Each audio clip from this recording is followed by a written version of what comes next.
এই হালুয়াটা খাওয়ার পরে আমি ভাবতেছি এটা আমি আগে কেন বানাইনি। আসসালামু আলাইকুম। আজকে আমি বানাবো বিটরুটের হালুয়া বা বরফি। এটা দেখতে যেমন সুন্দর, খেতেও হয় ভীষণ মজার আর তৈরি করা খুবই সহজ। এই সবে বরাতে বানাতে পারেন এই হালুয়াটা। এখানে আমি একটা বিটরুট নিয়েছি। হালুয়াটা বানানোর জন্য এই একটা বিটরুটই যথেষ্ট। চাইলে আরো বাড়িয়ে কমেও দিতে পারেন। মুখটাকে কেটে ফেললাম, এখন এটাকে আমি ছুলে নিব। এখন কিন্তু বাজারে খুবই কম দামে এই বিটরুট গুলো পাওয়া যায়। ছুলে নেওয়ার পরে এটাকে ধুয়ে পরিষ্কার করে তারপরে ছোট ছোট পিস করে কেটে নিতে হবে। এই যে কেটে নিয়েছি, এই যে ব্লেন্ড করে নিয়েছি। এখানে আমি একটা কড়াই নিয়েছি আর কড়াইয়ের মধ্যে দিয়ে দিলাম 1 টেবিল চামচ ঘি, দিয়ে দিচ্ছি 1 কাপ সুজি।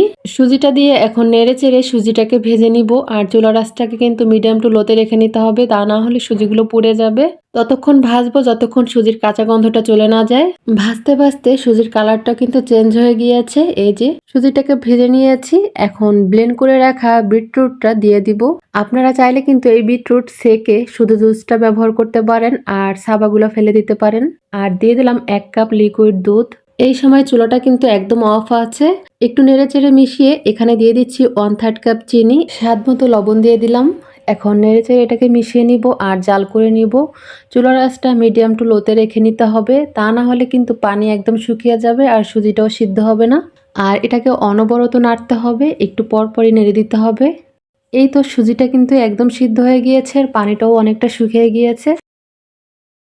এখন এখানে দিয়ে দিলাম 1/2 চামচ ঘি। ঘিটা দিয়ে আবারও অনবরত নেড়ে চেড়ে মিশিয়ে নিব আর এটাকে ভাজা ভাজা করে নিব। ঘিটা দেওয়ার কারণে এটা সুন্দর একটা ঘ্রাণ আসবে আর কড়াইতেও লেগে যাবে না। নেড়ে চেড়ে এটাকে রান্না করে নিয়েছি। এখন এটাকে আমি চুলার উপর থেকে নামিয়ে নিব। আর এখানে আমি একটা সার্ভিং ডিশ নিয়েছি আর তাতে ঘি মেখে নিয়েছি আগে থেকে। মিশ্রণটা ঢেলে দিয়ে এখন সমান করে নিব। উপর দিয়ে ভালো করে সমান করে নিয়েছি। এখন দেখার সৌন্দর্যের জন্য আর স্বাদ বাড়ানোর জন্য এখানে আমি দিয়ে দিচ্ছি বাদাম কুচি। এখানে পেস্তা বাদাম কুচি আছে, যার যার পছন্দ মতো বাদাম বা অন্য কিছু দিয়ে সাজিয়ে নিতে পারেন। বাদামটা হালুয়ার সাথে লাগিয়ে দিব। সমান করে নিয়েছি। এখন এটাকে আমি ঠান্ডা হওয়ার জন্য 20 মিনিট রেস্টে রাখবো। 20 মিনিট পরে ফিরে আসছি আর এটা কিন্তু এখন খুব ভালোভাবে সেট হয়ে গিয়েছে, অনেকটা শক্ত হয়ে গিয়েছে। এখন কেটে শেয়ার করছি। আমি আমার পছন্দ মতো শেপ দিয়ে কাটছি, আপনারা চাইলে কিন্তু আপনাদের পছন্দ মতো কেটে নিতে পারেন। এই যে কতটা লোভনীয় হয়েছে বরফিগুলো।